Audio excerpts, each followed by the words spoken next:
Nagbigay ng tactical support ang mga tauhan ng 9th Special Action Battalion ng PNP South sa Provincial Intelligence Unit ng Camarines Norte Police Provincial Office bilang lead unit.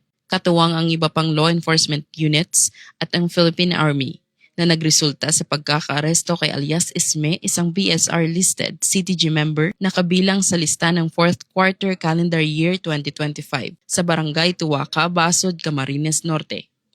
Isinagawa ang pag-aresto sa bisa ng warrant of arrest para sa kasong attempted murder na inisyo ng RTC Branch 64, 5th Judicial Region, Labo, Camarines Norte noong September 22, 2023.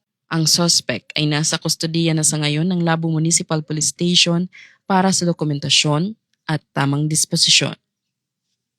At mula dito sa Headquarters South, Port Santo Domingo, Santa Rosa City, Laguna, ang tahanan ng inyong tagaligtas. Ako ang inyong PNN correspondent, patrolwoman, Cherilyn Kalumpita, alagad ng batas, taga-taguyod ng Balitang Pulis.